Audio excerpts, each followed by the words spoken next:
kind that doesn't shout. The kind that breaks something that can never be put back the same way.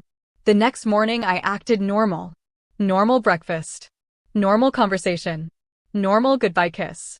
He went to work. I stayed home with one question stabbing my chest. Do I confront him, or do I keep digging? Because when you discover a lie like that, you want to know everything. Since when? Where? How many times? If she knows about you. If you're the official one, or just another. And yes, I checked that phone again. More than once. I found pictures. I found voice messages. I found travel plans that were never with me. I discovered that the business trip 3 months ago wasn't business. I discovered that the work stress was actually fights with her. I discovered that the man who hugged me every night was telling another woman he wanted to start over. And that's when I understood something brutal. Infidelity doesn't start in bed. It starts in secrecy. It starts when someone decides to split their attention, their energy, their time, and hide it. The phone wasn't the betrayal. It was the evidence. The betrayal began long before that. The day I confronted him wasn't dramatic. No screaming. No broken plates. I just placed the phone on the table and looked at him. I will never forget his face. That exact second when he knew I knew. He tried to lie. He tried to minimize it.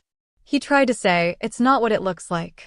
But when I read one of the messages out loud, he had no words left. And then came the classics. It was a mistake. It was just emotional. It didn't mean anything. I love you. Funny. They always love the person they betray. But they don't respect them. If you're watching this because you suspect something, if something inside you isn't at peace, if you felt that discomfort you can't explain, listen to yourself. I'm not telling you to become a detective.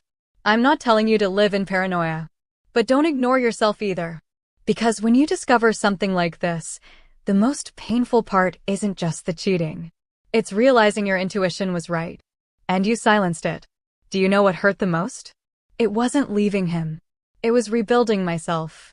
Because betrayal makes you question everything. Your worth. Your attractiveness. Your intelligence. Your ability to choose. You ask yourself what you lacked. What you did wrong. Why you weren't enough. Let me tell you something I wish someone had told me. It wasn't because you weren't enough. It was because he wasn't loyal. There are people who, even with someone amazing beside them, still look outside for validation. For excitement. For attention. For the thrill of being desired. That has nothing to do with you. It has everything to do with their emptiness. I left. Not that day. But I left.